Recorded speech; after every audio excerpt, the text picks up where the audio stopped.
Olá, pessoal! Bom para todos, começando agora, nesta quinta-feira, 6 de agosto. Estamos ao vivo na TVT, na Rádio Brasil Atual 98.9 FM e também nas redes sociais, no youtube.com/RedeTVT e no facebook.com/RedeTVT. Daqui a pouquinho a gente conversa com a deputada federal.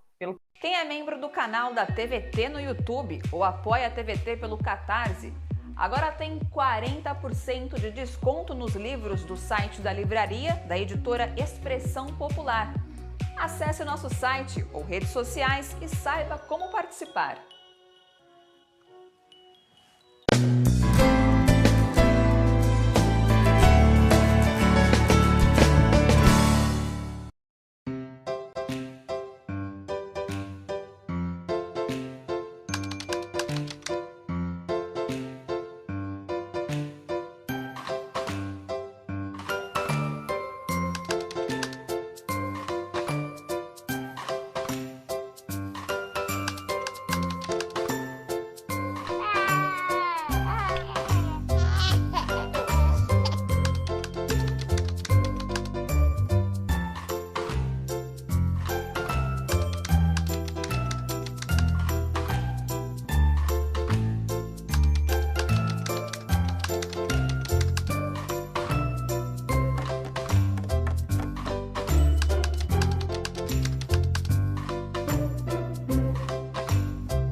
Nesse momento difícil que estamos vivendo, precisamos seguir as orientações das autoridades responsáveis e só sair de casa em casos de extrema necessidade.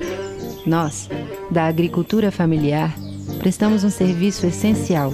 Continuamos produzindo alimentos para chegar até você. E não é qualquer alimento. É importante que seja um alimento de verdade, fresco, nutritivo e sem agrotóxicos. Produzido e comercializado de acordo com todas as medidas de segurança. Porque nesse momento é fundamental que você confie na origem do que está comendo. Agora, mais do que nunca, é importante estimular quem produz em cada local, e nós estamos sempre perto de você. Não importa em que parte do Brasil você esteja, tenha certeza, há sempre agricultores e agricultoras familiares produzindo alimento saudável para a sua família. Nesse momento tão difícil, nós estamos fazendo exatamente o que sempre fizemos. Trabalhando para levar mais saúde para a sua mesa. Faz bem para nossas famílias, faz bem para a sua.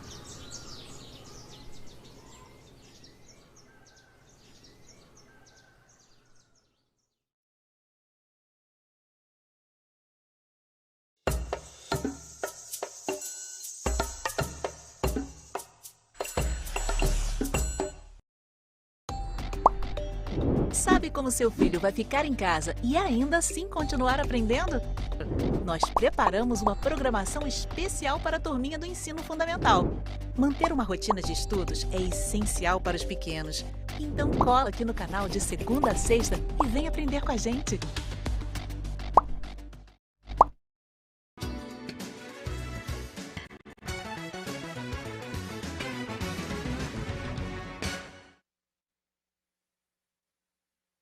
Oi, pessoal! Agora sim, bom para todos, começando ao vivo na TVT, na Rádio Brasil Atual 98.9 FM e também nas redes sociais, no YouTube e no facebook.com/RedeTVT.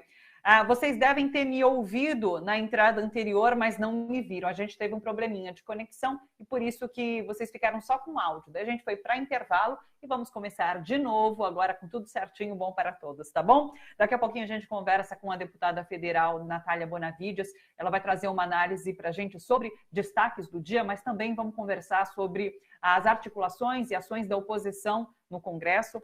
A gente também conversa hoje com o Instituto Polis, que traz um alerta importantíssimo sobre reintegrações de posse previstas para acontecer na Cracolândia, na região central ali de São Paulo. Então a gente vai falar um pouquinho sobre isso, lembrando que estamos em tempos de pandemia e reintegrações de posse trazem então efeitos nefastos para famílias que ficam desalojadas.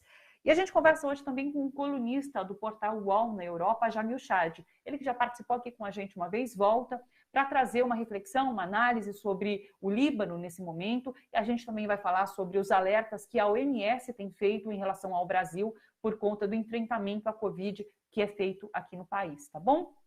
Tudo isso, então, no Bom para Todos de hoje. Antes, é claro, vamos com as principais notícias.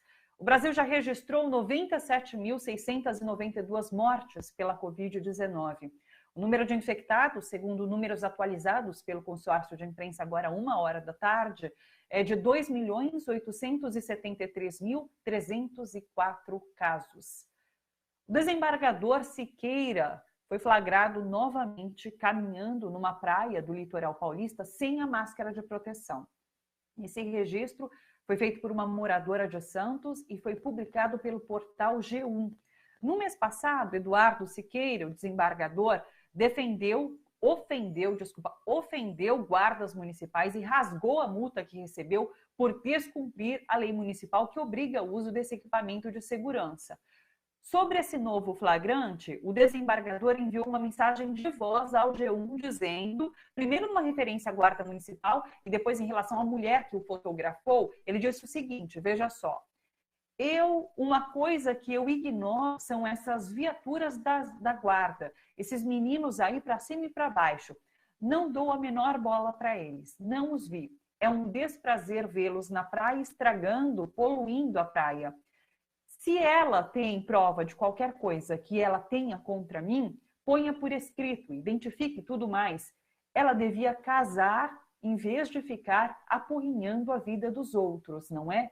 Eu acho, disse o desembargador Eduardo Siqueira. O Supremo Tribunal Federal decidiu por unanimidade que o governo Bolsonaro deve adotar medidas de proteção aos indígenas durante a pandemia do novo coronavírus. O STF atendeu a um pedido de partidos de oposição e da articulação dos povos indígenas brasileiros. De acordo com a organização, quase 22 mil indígenas estão infectados, 623 morreram por conta da Covid-19, que já chegou a 148 povos. O Twitter e o Facebook bloquearam as contas de campanha de Donald Trump. As redes tomaram a decisão depois que o presidente americano postou que crianças, abre aspas, são praticamente imunes à Covid-19, o que foi considerado desinformação sobre a pandemia. Uma última informação, Alexandre Baldi, secretário de Transportes de João Dória, foi preso numa operação que investiga irregularidades na saúde. Autorizada pelo juiz Marcelo Bretas, da Lava Jato, a prisão é preventiva e não está relacionada à atuação de Baldi na Secretaria Estadual de Transportes. As investigações estão ligadas ao período que ele foi deputado federal por Goiás. Bom, para a gente conversar um pouquinho sobre essas notícias, nós convidamos a deputada federal pelo PT no Rio Grande do Norte, a Natália Bonavides. Oi, Natália, um prazer te receber, tudo bom? Olá, boa tarde. Estou muito feliz de estar participando aqui do programa com vocês. Prazer é meu, obrigado pela oportunidade e vamos conversar. Vamos lá, Natália, eu queria começar conversando com você sobre essa atitude do desembargador. A gente já conhecia ele por conta daquele outro episódio em que ele não usou a máscara, foi super ofensivo com principalmente um dos guardas municipais, né, que depois chegou até a ser condecorado, ser homenageado por ter tido uma atitude bastante nobre frente àquele desembargador. E agora ele repete, então, esse gesto de andar pela praia sem a máscara e fala uma coisa daquela que é muito machista. Para quem conhece essas falas machistas, a gente entende o que ele quer dizer quando ele fala que aquela mulher deveria casar e deixar de apurrinhar os outros, né? É bastante triste perceber como essas pessoas, esses magistrados têm atuado, desrespeitando legislação e agindo e proferindo essas frases machistas, né? Nossa, foi um nojo, assim. escutar as palavras que ele proferiu em relação àqueles trabalhadores, aquelas trabalhadoras, em relação àquela mulher, é uma combinação de um simbolismo do que representa a elite do nosso país, que não tem como a gente não repudiar, não é? Primeiro, o próprio fato da forma como ele tratou, desde aquela primeira vez, os trabalhadores que estão cumprindo a sua missão de fiscalizar nesse momento da pandemia, se as pessoas estão tomando as medidas adequadas, e agora não só fez isso de novo, como tratou essas pessoas como se fossem lixo, né, dizendo que poluíam a praia, e ainda se referiu à mulher dizendo que faltava ela casar, né, com essa ideia absurda, que é uma marca também da nossa sociedade patriarcal, de que as mulheres precisam, enfim, precisam depender de algum homem para ter algum sentido na vida. Então, foi uma fala com uma combinação de ofensas, né, de ofensas dirigidas a essas pessoas, mas que são um verdadeiro símbolo da forma como essa elite trata as mulheres, da forma como essa elite trata a classe trabalhadora. Realmente extremamente lamentável. Natália, eu queria continuar, inclusive, nesse universo das mulheres, para falar sobre um projeto de lei... Acho que eu não estou te ouvindo. Você fez não sei se é aqui o problema. Oi. Será? Alô, agora alô, não me ouve? Agora, beleza. Agora eu escuto. Natália, queria continuar nesse universo das mulheres para falar um pouquinho sobre um projeto de lei que você que foi relatora e passou pela Câmara, que é de destinação de auxílio emergencial, 2 cotas do auxílio para mulheres vítimas de violência doméstica. Então, esse auxílio em dobro totalizaria R$ 1.200, até então era possível só para as mães que fossem chefes de família, e ele seguiria para o Senado, e depois, caso não houvesse nenhuma alteração nesse projeto, ele poderia ser sancionado pelo presidente. Eu queria que você explicasse para a gente em que pé que está esse projeto, e também falasse um pouquinho sobre os riscos que o projeto corre, que as mulheres correm, porque foi aprovado também um projeto pelo Congresso que pagaria, se eu não me engano, esse auxílio prioritariamente para mãe solo. E Jair Bolsonaro vetou esse projeto, né? Então, eu queria que você falasse um pouquinho sobre essa situação. Olha, eu queria contextualizar tanto esse projeto que eu relatei, quanto esse projeto que você mencionou, que teve esses pedaços vetados por Bolsonaro, na seguinte situação. Nós estamos no meio de uma pandemia, e essa pandemia, ao contrário do que muita gente diz, ela não atinge todo mundo da mesma forma. Tem as populações diversas, elas sentem os efeitos da pandemia de formas diversas. Isso acontece com quem mora na periferia, com a população negra, com a população indígena. Cada uma está tendo agravantes em relação à forma como o coronavírus está atingindo essas populações. E no caso das mulheres, isso também está acontecendo. Infelizmente, nós temos um dado no Brasil que foi um dado que também aconteceu em outros países e que aqui se repetiu, se reproduziu, que foi o aumento da violência contra a mulher durante a pandemia, o aumento do feminicídio. Nós sabemos que as pessoas que conseguiram ficar em isolamento, né, acabaram passando muito mais tempo em casa, e no caso de mulheres que estão em situação de violência, ficar mais tempo em casa muitas vezes significa ficar mais tempo com o seu agressor, ficar privada dos vínculos, das relações que formam ali uma rede de proteção em outros momentos, e a gente sabe que o próprio acesso aos serviços de segurança ficaram mais dificultados e prejudicados agora durante a pandemia. Isso é um dado brutal, né? É um dado brutal que não foi uma surpresa, a gente já analisava isso acontecendo em outros países, e a gente sabe que no caso da violência doméstica é exatamente o ambiente, né, o lar, que é o ambiente de agressão, mas ainda assim é um dado muito brutal, né, para a gente se deparar. A mulher fica mais tempo em casa e por isso ela está morrendo mais, ela está apanhando mais. E aí, diante dessa brutalidade, foram vários projetos apresentados na Câmara buscando proteger as mulheres que estão nessa situação, buscando pensar em medidas, Thalita, de enfrentamento a essa situação. E um deles foi esse, né, que você mencionou, que eu relatei, era um projeto que trazia medidas de proteção daquela mulher que foi vítima de violência. Prioritariamente a retirada do agressor de casa, em caso de impossibilidade, o abrigamento dessas mulheres. Isso já está previsto na legislação atual, mas aí no caso dessa especificidade da pandemia, ficava permitido que o poder público usasse recursos emergenciais para abrir novas vagas de abrigamento, nem que fosse reservando quartos de hotéis, por exemplo, E entre essas medidas, para além dessas medidas para retirar a mulher da situação de violência, o projeto previu que essas mulheres vão ter direito à cota dupla do auxílio emergencial, como você bem mencionou. O projeto foi aprovado na Câmara, foi um duro embate, porque tem um setor fanático do Congresso que tentou desqualificar o projeto, dizer que ele tratava de outro tema que não era o que tratava.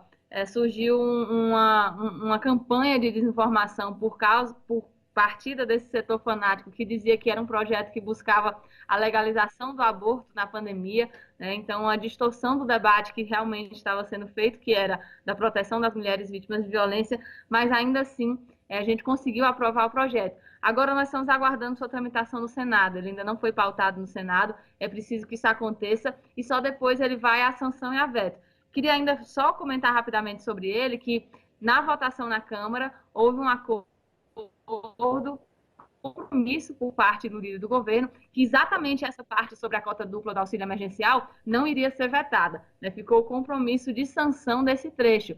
Mas, por óbvio, a gente sabe que nós estamos tratando de um governo que comete atrocidades tamanhas e o descumprimento do acordo é o mínimo diante do tanto de coisas nocivas que eles fazem. Mas, sem dúvidas, isso deixa a gente numa melhor posição de pressão e de cobrança e, inclusive, garante que a gente tem ali no ambiente do Congresso a derrubada de um possível veto, já que foi um acordo que foi feito que mesmo que o presidente descumpra, a gente conseguiria derrubar esse veto.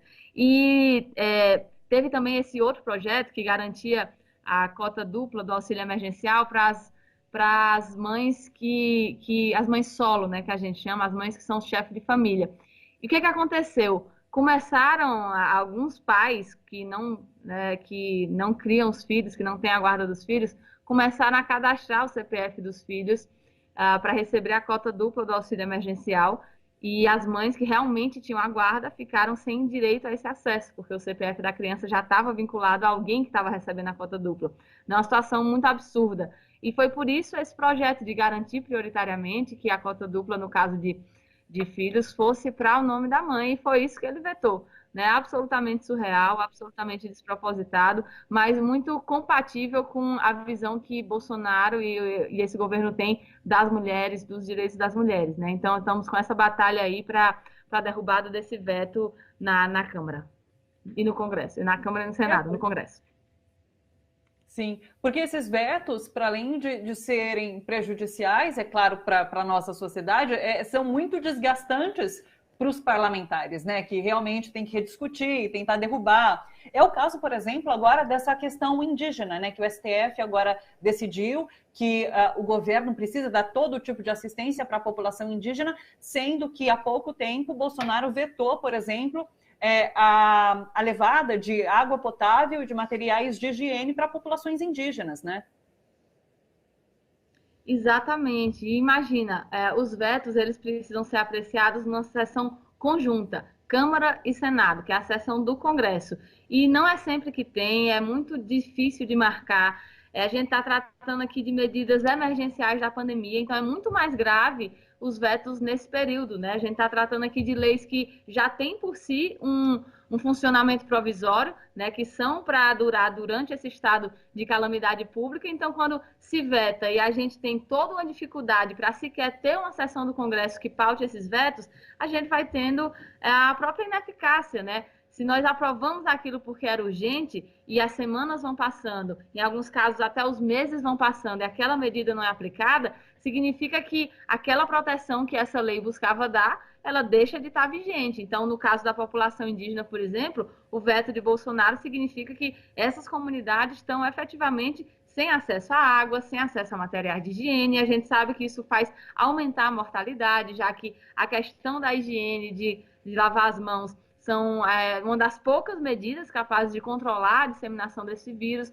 Então, são vetos que efetivamente estão deixando a população em risco maior, que estão deixando a população em vulnerabilidade maior, como é o caso dessas mulheres que são mães solo, que têm a guarda dos filhos e que não estão tendo prioridade no acesso à cota dupla do auxílio emergencial.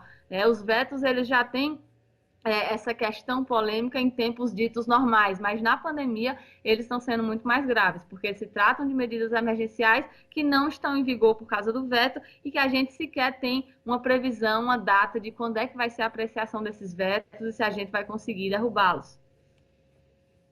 Natália, mais uma, acho que uma última pergunta em relação ao auxílio emergencial. Há uma discussão agora sobre a possível extensão desse auxílio até o final do ano, que traria realmente benefícios para a população, que a gente sabe que essa pandemia não vai acabar de um mês para o outro, então a gente não sabe, inclusive, quando que ela vai passar e acabar.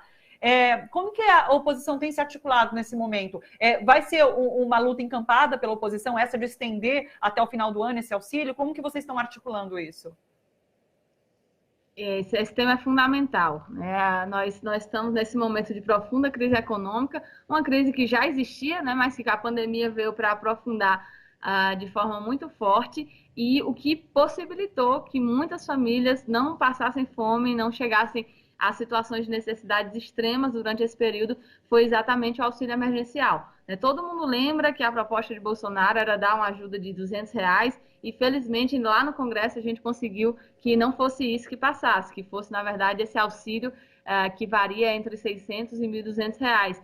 E nós estamos vendo em alguns estados setores da economia voltarem, mas nós estamos também vendo que isso vai ser muito lento. Isso vai ser muito gradual. Na verdade, a própria forma como o governo federal lidou com a pandemia está fazendo com que essa pandemia se prolongue ainda mais. Então, a gente ainda vai ter um impacto por muito tempo, por muitos meses aqui no nosso país. E o que a gente está vendo é o índice de desemprego disparar, o índice de pessoas que, assim que acabasse o auxílio emergencial, vão passar extrema necessidade, também disparar. E é por isso que o PT tem um projeto para que o auxílio seja até o final do ano. Não é só o PT, outros partidos de oposição, como o PSOL, também tem projetos nesse sentido para prorrogar a duração do auxílio emergencial. É uma análise muito concreta da realidade, né? Todo mundo sabe o que é que vai acontecer se, de repente, antes de a gente ter regularizado os níveis de acesso ao trabalho, minimamente ao que estava antes da pandemia, que já não era uma situação boa, se esse auxílio for cortado, a gente vai ter efetivamente uma situação desesperadora para uma parte importante da classe trabalhadora brasileira. Mas só mais um comentário sobre esse tema, para além de nós estarmos debatendo e apoiando, né, a oposição, projetos para prorrogação do auxílio emergencial, nós também estamos debatendo como tornar medidas desse tipo, né, de assistência para essas famílias em situação de vulnerabilidade mais perenes. Hoje a gente tem no Brasil o Bolsa Família, que é o mais bem sucedido programa de distribuição de renda do mundo. É um exemplo que é estudado no mundo todo pela efetiva eficácia que ele teve em reduzir a extrema pobreza aqui no Brasil. Isso foi nos governos do presidente Lula, e a gente sabe que Bolsonaro tem tentado tirar esse nome, apagar esse nome, criar um outro programa que eles dizem que vão chamar de Renda Brasil, mas o fato é que as propostas que eles trazem não são só a mudança de nome, a gente tem que ficar muito atento a isso. Eles querem trazer uma forma de benefício que acaba extinguindo outros que existem, por exemplo, para pessoas com deficiência, e que, no fim das contas, vai acabar prejudicando as pessoas que têm necessidade desses benefícios. Então, o PT, além de estar propondo um projeto para a extensão do auxílio emergencial na pandemia, nós estamos também desenhando um programa chamado Mais Bolsa Família, que é uma forma de fortalecer o programa que já existe hoje, de fazer com que as famílias que tenham acesso, seja a partir de uma renda familiar que abranja uma quantidade maior, e nós vamos propor isso, nós vamos abrir esse debate público também, assim como outros partidos estão trazendo esse debate da renda básica de forma perene, e é um tema muito importante, ainda mais para o Brasil que a gente vai ter depois da pandemia, que vai ter, não vai ser nada simples a gente lidar com a extrema situação de vulnerabilidade em que uma parte importante da classe trabalhadora vai estar. Já fica até o convite para você participar numa próxima vez para a gente discutir o que vai ser esse Brasil pós-pandemia. Mas foi muito legal a sua participação, a gente agradece demais você ter disponibilizado esse tempo para entrar aqui com a gente, viu? Obrigada, Natália.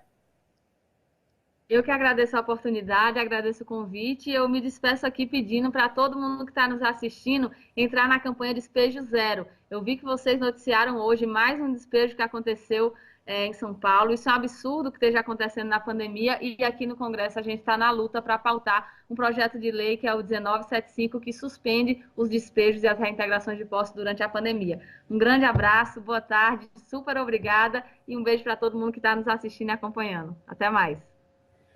Beijo grande, Natália. Até mais. Uma boa tarde. Tchau, tchau. A Natália deu a deixa certeira. Nossa próxima conversa é sobre, de fato, reintegrações de posse, despejos que têm acontecido na cidade de São Paulo. Daqui a pouquinho a gente vai ter essa conversa. Hoje também, deixa eu chamar de novo para quem está nos acompanhando, nós vamos conversar com o Jamil Chad, que é colunista do portal UOL na Europa. Vamos conversar um pouquinho sobre a situação do Líbano depois dessas explosões e vamos falar também sobre os alertas que a OMS tem feito em relação ao modo como o Brasil tem conduzido o enfrentamento à pandemia da Covid-19. Tá bom? Deixa eu aproveitar para ler alguns comentários. Vocês que participam pelas redes, escrevam aqui para a gente. Lafayette Ribeiro, que está sempre aqui com a gente, falou: a Natália Bonavides é um bom exemplo de renovação na política, uma importante presença feminina no Congresso. E eu acrescento ainda, e jovem, né? Isso é muito bacana, é por isso renovação política que você diz, mas é uma mulher jovem, é muito bacana. O Heraldo Luiz Evangelista disse: boa tarde, Natália Bonavides é uma das melhores lideranças da nova esquerda brasileira, parabéns. Gostei demais, tomara que ela volte mais vezes para conversar aqui com a gente. Diego Jesus, também gosto muito da Natália, representa bem a esquerda brasileira. Lilian Vaz falou: amo a Natália. A Edith Magalhães disse: sou de São Paulo, região sul, próximo a Guarapiranga. O Bom para Todos tem uma programação muito boa, com excelentes entrevistados, e deu parabéns para a gente. Obrigada, Edith, muito obrigada mesmo. A Alina Luz, que também está sempre por aqui, falou: São Paulo, capital presente, e falou que é o programa preferido dela. Obrigada, Alina. O Marco Fernandes falou: puxa, Thalita, que bela surpresa trazer a Natália Bonavides, que tanto enriquece a pauta da TVT. Que bom que vocês gostaram. Antônio Cajuela está dando boa tarde, de São José do Rio Preto, de São Paulo. E o Wilson Bernardino falou: se o Bom para Todos durasse 24 horas, eu não ia nem dormir só por causa desse programa. Obrigada, Wilson. Vamos lá, vamos para a nossa próxima entrevista. Deixa eu pegar aqui as informações sobre reintegrações e despejos que têm acontecido na capital paulista, em meio à pandemia. A Prefeitura de São Paulo continuou retirando essas famílias das áreas ocupadas. Hoje, a Polícia Militar cumpriu uma reintegração de posse na favela da Rocinha, no Jabaquara. Pelo menos 70 famílias estão desalojadas. Vamos dar uma olhada.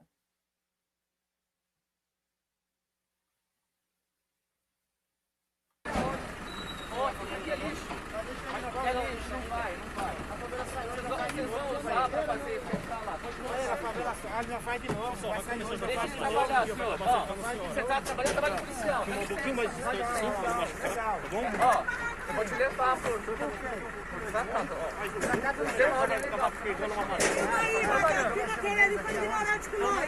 E durante a pandemia está legalizado fazer remoção?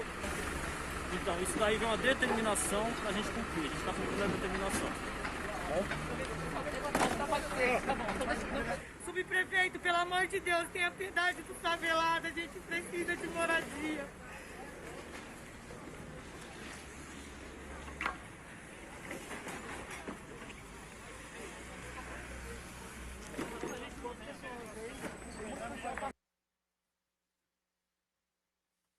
Olha só, o Ministério Público de São Paulo já chegou a recomendar à Prefeitura que suspendesse as ações de despejos, mesmo com a autorização judicial, agora durante os tempos de pandemia do coronavírus. A Organização das Nações Unidas, a ONU, também chegou a cobrar do governo brasileiro maior efetividade para coibir esse tipo de ação durante o avanço da Covid-19. Agora, no início de agosto, 25 entidades relacionadas ao urbanismo e aos direitos humanos divulgaram uma carta em repúdio às ações de reintegração de posse de imóveis previstas para a Cracolândia, na capital paulista. O prefeito Bruno Covas confirmou que essas ações estão em andamento, mesmo em meio à pandemia, por conta do fluxo de usuários de drogas. Sobre essa situação, a gente conversa agora com conselheiros que atuam nessa região. O Felipe Moreira, que é conselheiro da quadra 36 e integrante do Instituto Polis, e a Ivanete Araújo, que é conselheira das quadras 37 e 38. Felipe, Nete, um prazer receber vocês dois aqui. Muito obrigada pela participação. E eu quero já começar com a Nete explicando para a gente essa questão das quadras, né? Porque justamente essas quadras 37 e 38 para as quais estão previstas essas próximas reintegrações, né, Nete? Isso mesmo. Boa tarde. Quero agradecer a oportunidade.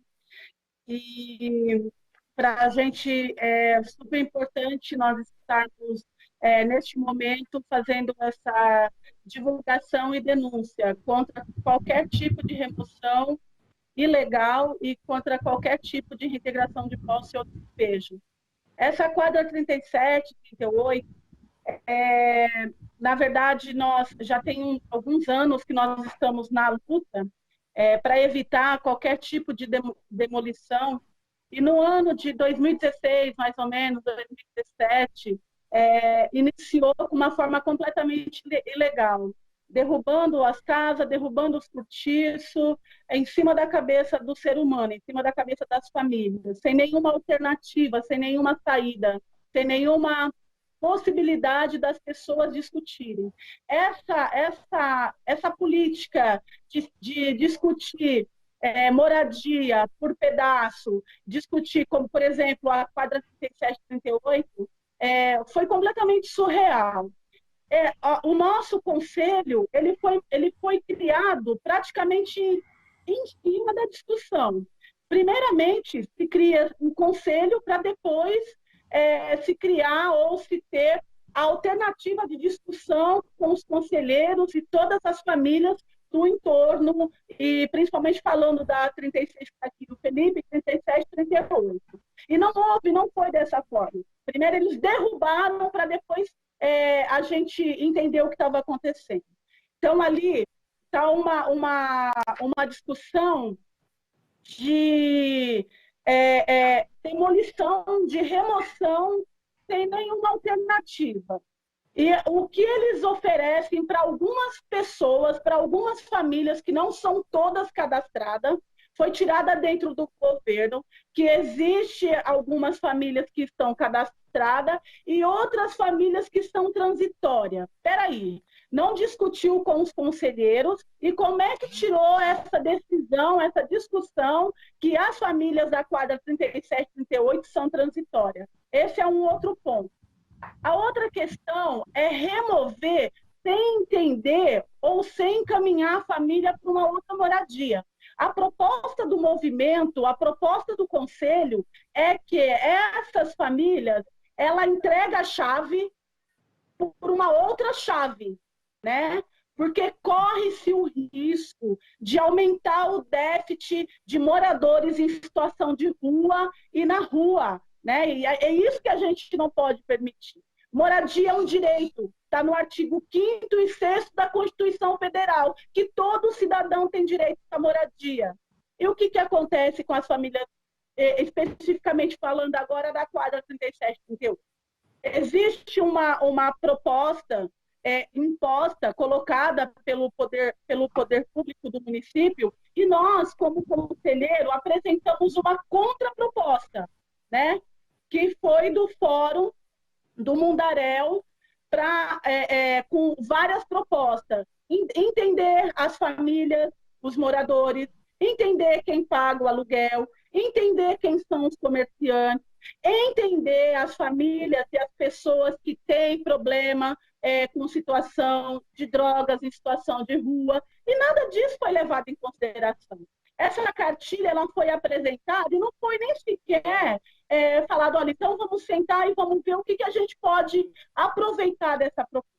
A outra questão que eu quero deixar claro, que a maioria do perímetro da quadra, do metragem, do entorno, é ZEIS 3, construída para construir ou reformar para interesse social.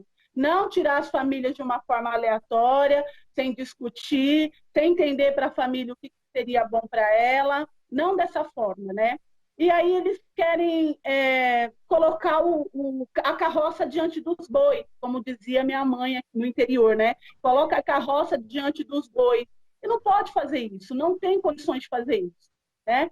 Então, a gente está nessa luta, junto com outros grupos, inclusive nós fizemos um encontro virtual em apoio às famílias da quadra 37, 38, e também o pessoal e as famílias da 36 que vem passando também por dificuldade, e juntos nós somos mais fortes, né? Eu quero encerrar, senão eu falo bastante, tem que dar oportunidade ao meu colega e meu companheiro de luta e conselheiro, e a gente não vai soltar, ninguém vai soltar a mão de ninguém. É importante que todos saibam disso. O que for bom para as famílias vai ser bom para nós. Se as famílias falar tá ótimo, vai estar ótimo para nós. Se não tiver legal, não vai estar legal para nós, porque nós somos os conselheiros que abaixo de Deus defende todas aquelas famílias que estão ali na 37, 38.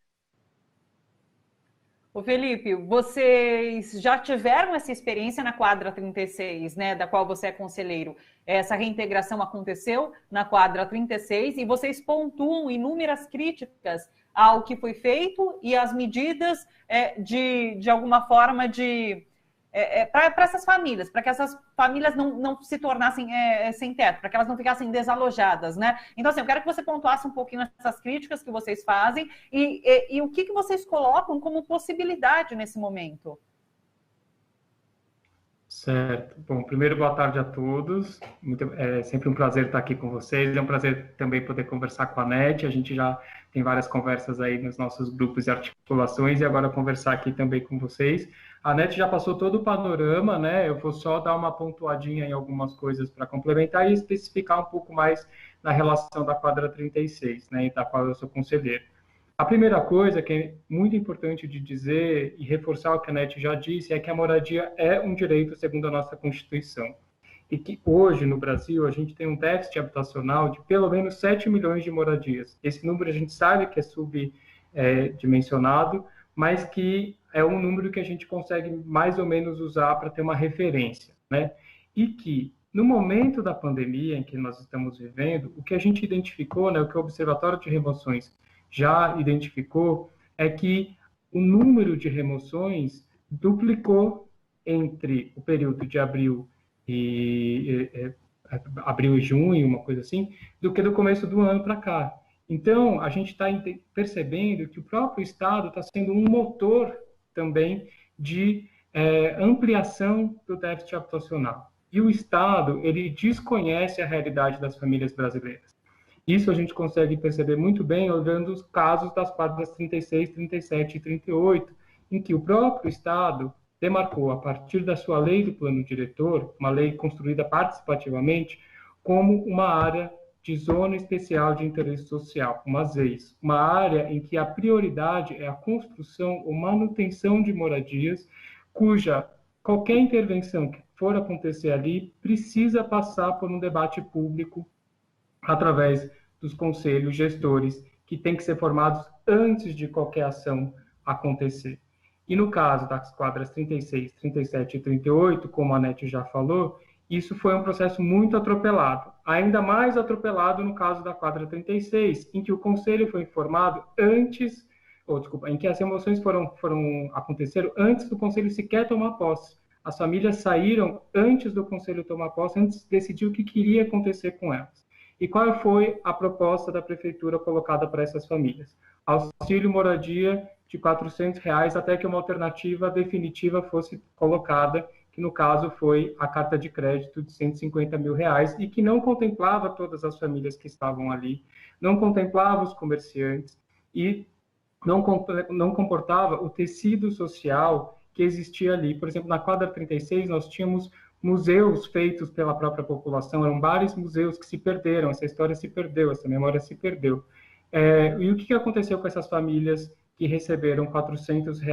Elas não conseguiram ficar na região central, tiveram que ir para outros lugares, algumas inclusive para novas ocupações, outras para favelas, outras para casa de parentes.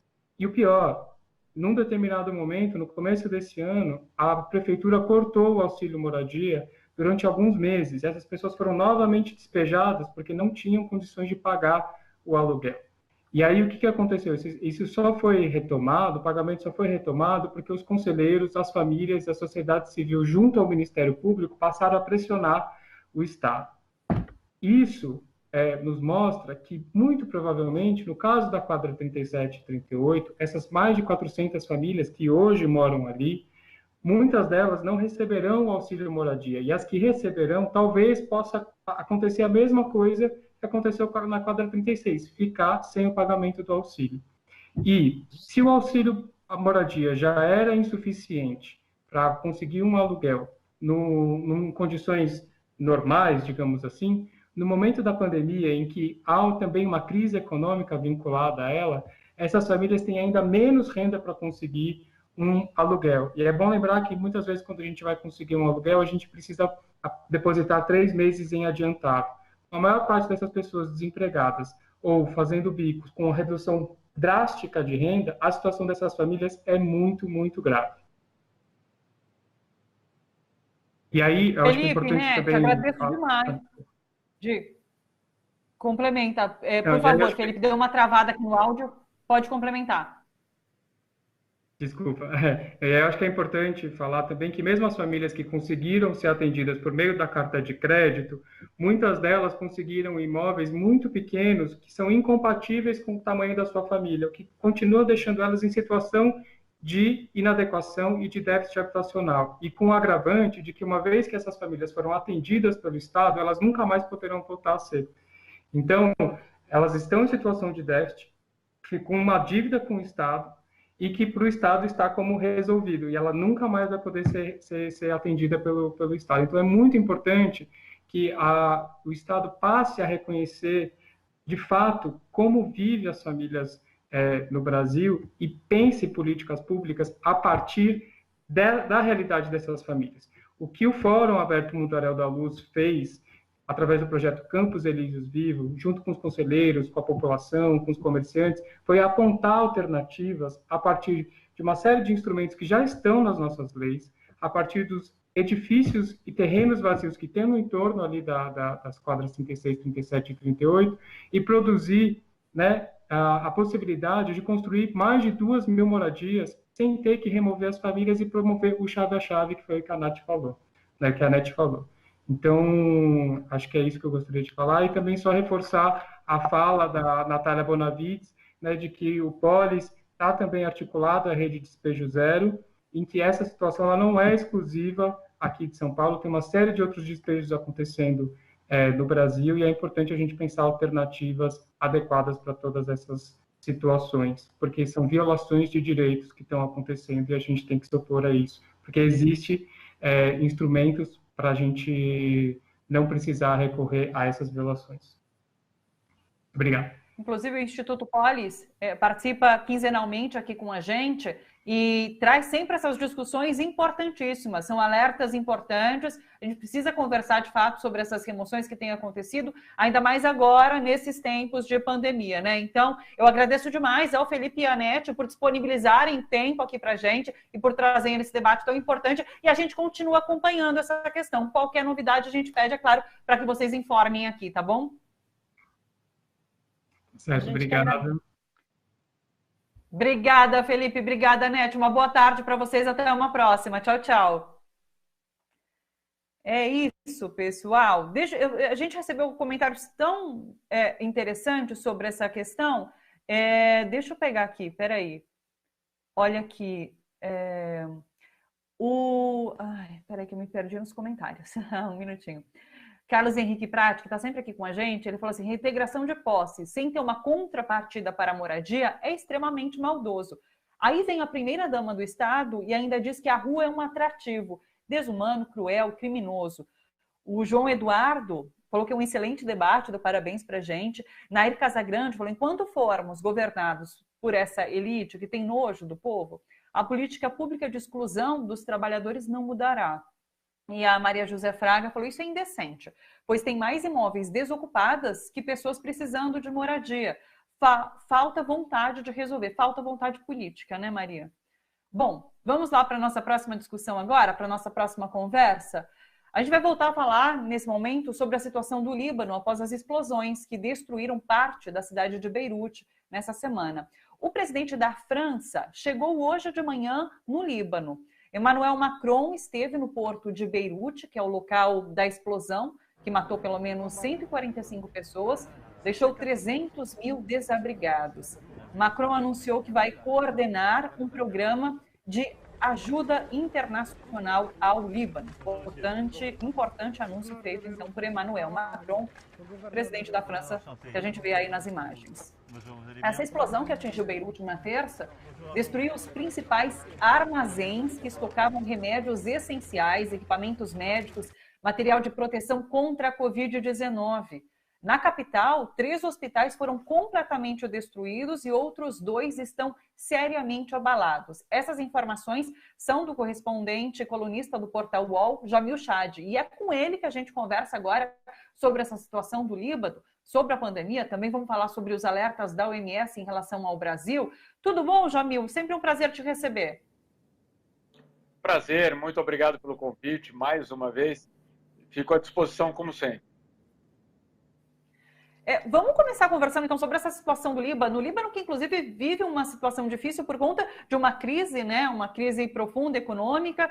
E agora, a pandemia da Covid, o país, inclusive, tinha números altos em relação, parece, a mortes e contaminados. Então, não estava conseguindo lidar bem com essa pandemia. E agora, essa tragédia com as explosões. Como que você analisa esse momento do país, Jamil? Olha, dos mais complicados e, de fato, extremamente perigoso, inclusive para a estabilidade regional. A gente sabe que, obviamente, qualquer peça que se mexe no Oriente Médio tem um impacto muito grande. Já tínhamos um Líbano numa recessão econômica profunda, com uma desvalorização da moeda de mais de 80%, com um desemprego que tinha dado um salto de mais de 40%, e uma economia que basicamente já não funcionava. E você tem, ao mesmo tempo, uma instabilidade política muito grande. A isso tudo se soma a pandemia, que obviamente, não só no Líbano, mas no mundo inteiro, deixou muita gente preocupada e, claro, muitos governos de mãos atadas diante de uma situação dramática. E aí tivemos a explosão essa semana. Uma explosão que, como você citou, em primeiro lugar, destruiu o porto, mas destruiu hospitais, a infraestrutura básica de saúde da cidade, da principal cidade do país. Você teve, como você citou, 2 hospitais totalmente destruídos, outros 3 parcialmente destruídos, mas, além disso, era no porto que estavam estocados as máscaras, as luvas, respiradores, enfim, toda a estrutura para lidar com a Covid-19. E isso é o que preocupa a OMS hoje, por isso, inclusive, aqui em Genebra, tivemos uma coletiva de imprensa da OMS para anunciar o envio de 20 toneladas de equipamentos para, claro, salvar, tentar dar uma resposta à crise atual, mas também para reconstruir de uma forma emergencial a estrutura de saúde para dar resposta à pandemia. Qual é o perigo? É de você ver, nas próximas semanas, nos próximos dias, uma explosão no número de casos da Covid. E aí você não tem apenas, entre aspas, a crise na cidade do Líbano, de Beirute, mas você tem um surto que vai, sim, afetar o país inteiro. Há confirmações, inclusive, de que esse navio que continha esse nitrato de amônio, que foi armazenado e gerou essa explosão, era um navio turco que partiria para a Síria, e inclusive levava esse material para ser usado ali nos conflitos no país, né? Eu queria que você falasse um pouco sobre essa informação também, Jamil. Exatamente, uma informação bastante importante, porque de alguma forma revela o motivo pelo qual esse material estava no porto. Eu tive acesso a documentos oficiais, inclusive do governo libanês, passando para diplomatas estrangeiros, em que isso fica muito claro. Esse navio ele foi confiscado, na verdade, o que tinha dentro desse navio foi confiscado em abril de 2012, isso é o que dizem os documentos, e a grande suspeita, basicamente, é de que isso foi confiscado porque esse produto, essas toneladas, é um volume extremamente elevado, desse material que iria para os grupos armados de oposição na Síria, em 2012. Vamos só dar um passo para trás e lembrar que 2012 era o auge da crise na Síria. Você tinha, inclusive, a Turquia tentando abastecer os grupos rebeldes contra Bashar al-Assad, numa situação extremamente delicada. E, claro, fazer chegar esses produtos até os grupos armados era um enorme desafio. Continua sendo, obviamente, um enorme desafio. Naquele momento, era absolutamente central para esses grupos armados ter acesso a esse material. Por isso, o confisco desse navio e o confisco desse material. Agora, de fato, permanecer esse material por tanto tempo em um local tão perigoso como esse, isso é uma resposta que o governo libanês ainda terá de dar. Você citou a OMS oferecendo essa ajuda internacional agora. A gente mostrou o presidente da França, Emmanuel Macron, também indo até o Líbano, falando que vai coordenar essa operação de ajuda internacional.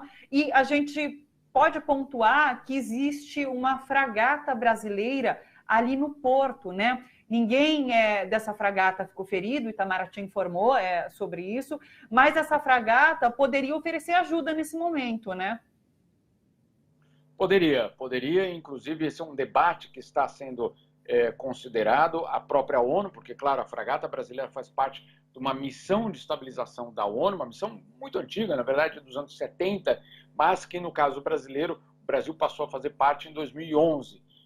E aí você tem uma situação complicada, porque, obviamente, numa situação como essa, a missão da ONU, ela ganha um novo status, ela ganha até, eventualmente, uma nova missão, um novo mandato. Isso precisa ainda passar pelo Conselho de Segurança. Mas, se houver esse novo mandato, aí certamente as embarcações, inclusive os militares brasileiros que estão presentes, podem ter uma outra função. O problema é que existe dentro do governo brasileiro eu diria, uma tendência a avaliar uma retração, a retirar justamente essa fragata da região, trazer de volta ao Brasil e retirar o Brasil da missão da ONU no Líbano.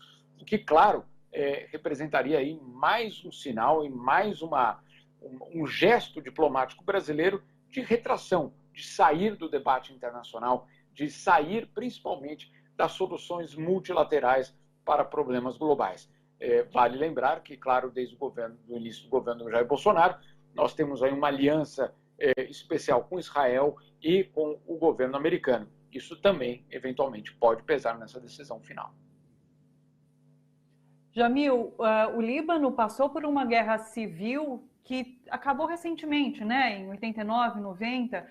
Dá para a gente, a partir do que o Líbano passou naquele momento, fazer projeções em relação à reconstrução do país? A gente pode projetar, de alguma forma, o tempo que vai levar, como que o país vai poder se reerguer nesse momento?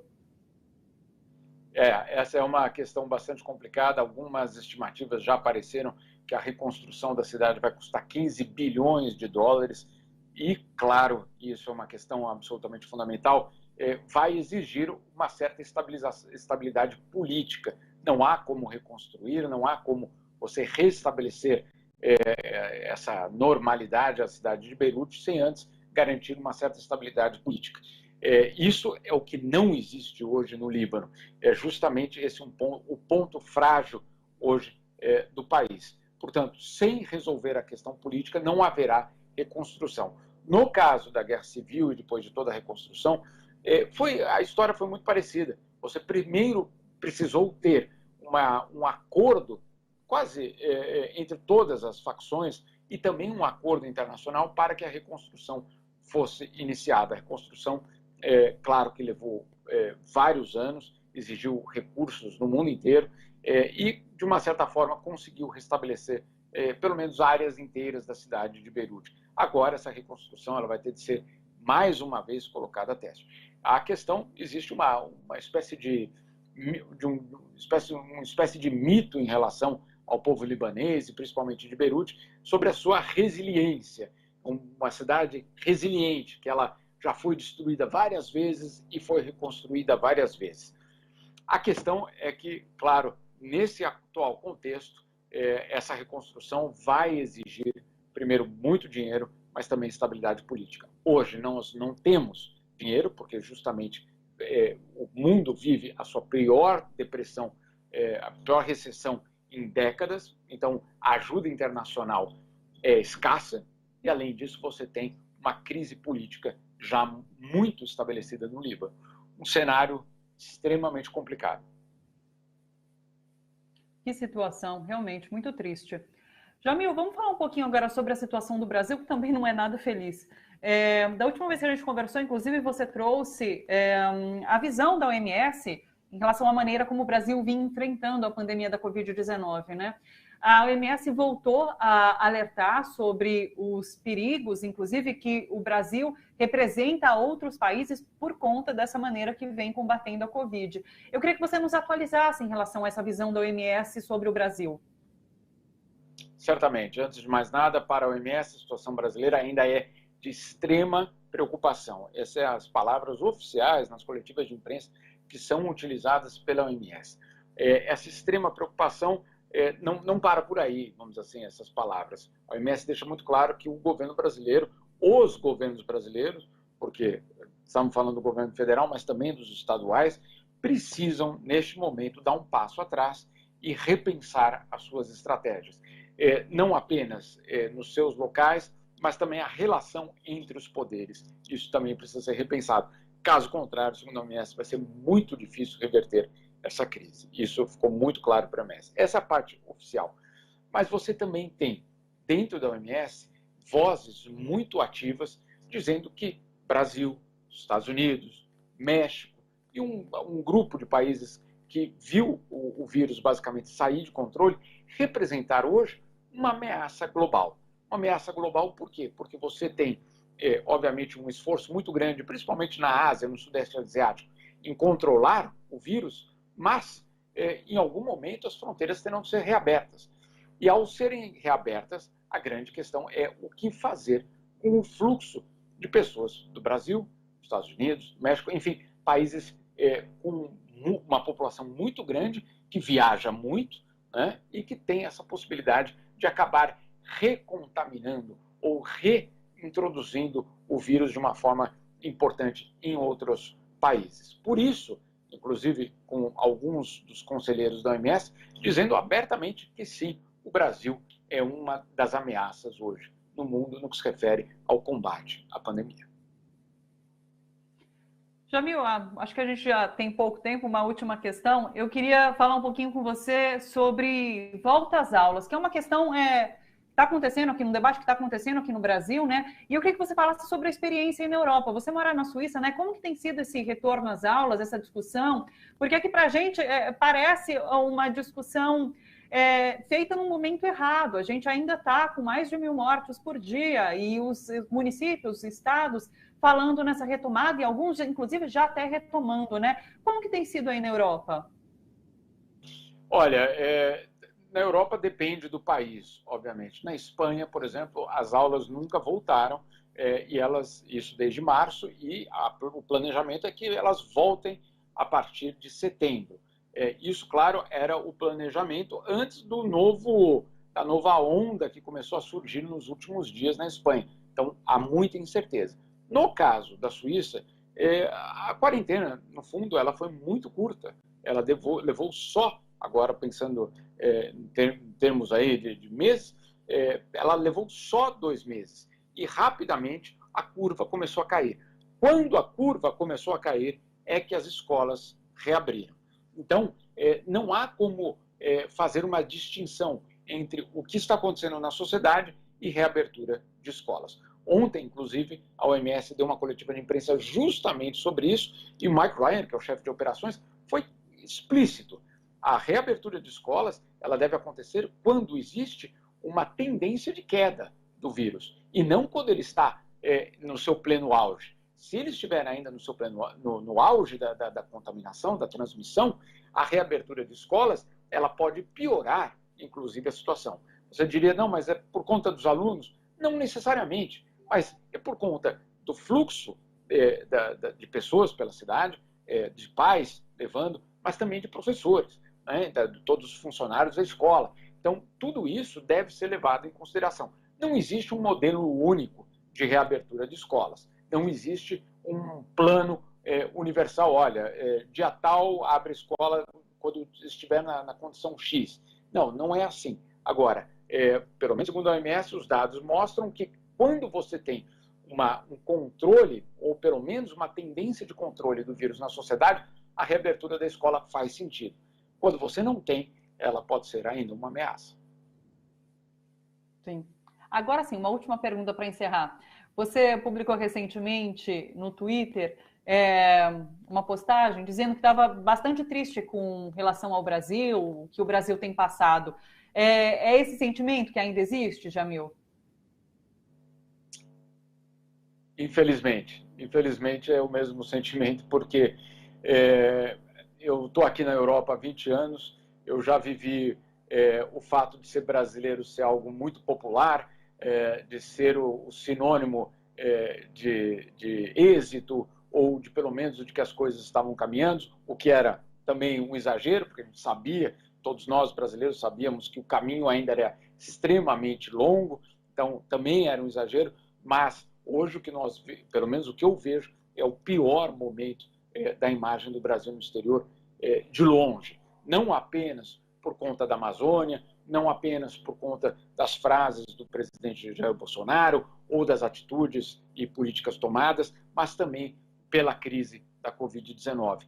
Tudo isso é um pacote que vai levar anos para ser desfeito em termos de credibilidade internacional. O Brasil passou de ser um país extremamente querido, admirado, por mais que todos os defeitos não tenham sido desaparecidos, obviamente que não, a gente sabe muito bem disso, mas existia uma simpatia muito grande em relação ao país. Essa simpatia desapareceu.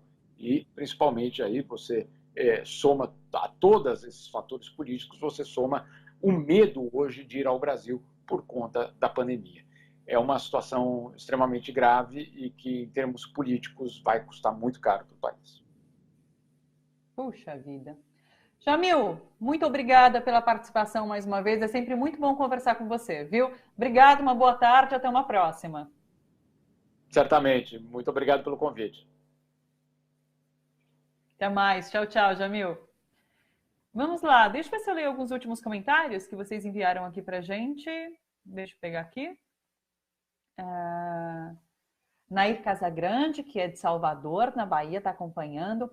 Marco Fernandes falou: o porquê manter esse produto armazenado por tantos anos? Essa é a questão. Essa é a questão que o Líbano vai ter que responder, que as autoridades vão ter que responder, né? Patrícia Martins Fernandes: cheiro de estratégia da guerra híbrida. Maria José Fraga: isso é indecente, pois tem... ela está falando sobre essa discussão passada em relação às desocupações. Isso é indecente, pois tem mais imóveis desocupados que pessoas precisando de moradia. Eu já li o dela, inclusive. Ela falou: falta vontade de resolver, de fato. Pessoal, quero agradecer demais a companhia de todos vocês durante essa tarde. Lembrá-los, é claro, que a gente volta amanhã às 3 horas com o Bom para Todos ao vivo. E eu espero vocês, tá bom? Um beijo grande, bom final de tarde e até amanhã. Tchau, tchau.